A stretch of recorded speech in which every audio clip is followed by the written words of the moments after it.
첫째, 인권보호입니다. 모든 인류 구성원의 천부의 존엄성과 동등하고 양도할 수 없는 권리를 인정하는 것이 세계의 자유, 정의 및 평화의 기초이다.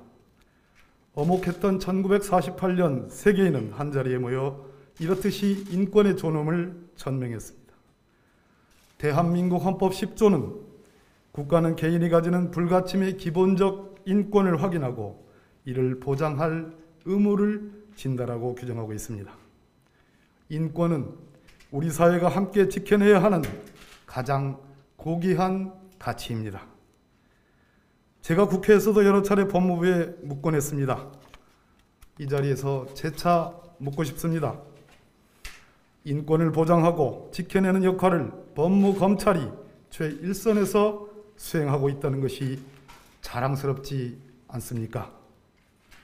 여러분, 오랜 관행과 고정관념에서 벗어납시다.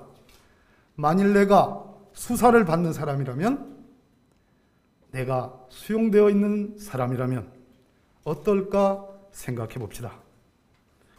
역지사지 자세로 인권 친화적 법 집행과 제도 개선에 최선을 다해 주실 것을 당부드립니다. 특히 여성, 아동, 장애인 등이 불이익을 받지 않도록 그들의 권리 보장에 힘써야 합니다. 검찰개혁 또한 우리 검사들이 국민의 인권 보호관으로서 본래 사명을 충실히 할 때 비로소 완성될 수 있습니다. 둘째, 절차적 정의입니다.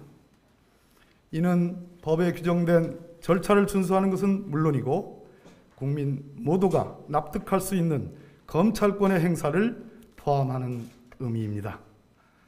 이제 뭐로 가도 서울만 가면 된다는 낡은 관념과 작별해야 합니다. 검찰 수사와 같이 강제력이 수반되는 법 집행의 경우 국민 공감과 신뢰를 바탕으로 엄정하되 신속하게 합리적이고 공정한 기준에 따라 행사돼야 합니다. 검은 사람을 해하기도 하지만 사람을 살리기도 합니다. 절제되고 올바른 검찰권 행사를 통해 사람을 살리는 활인의 길을 함께 나갑시다. 셋째, 소통입니다. 법은 냉철하지만 따뜻해야 합니다. 법은 높지만 낮아야 합니다.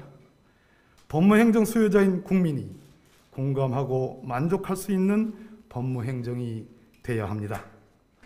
항상 국민 목소리를 경청하고 국민이 편안하게 이용할 수 있도록 법무행정 전반을 혁신해 나갈 필요가 있습니다. 장관 업무를 동부구치소 현장에서 시작했습니다. 훗날 제가 업무를 마무리하는 것도 현장일 것입니다. 백문이 불여 일견이라는 오래된 진리를 반추해 봅니다. 문자와 문서의 옥에 갇히지 않겠습니다. 저부터 현장에 나가 법에 호소하는 국민을 직접 찾아뵙겠습니다.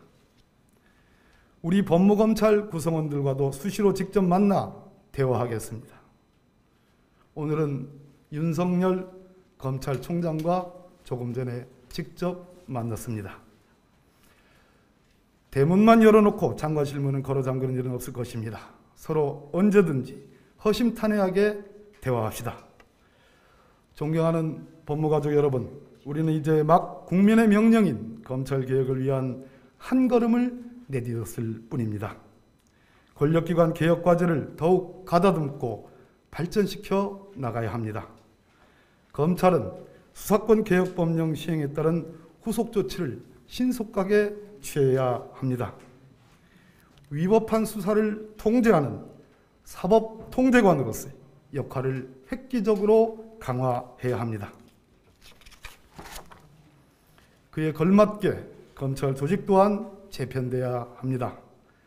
변해야 할 때 스스로 주체가 되어 바꿔야 합니다.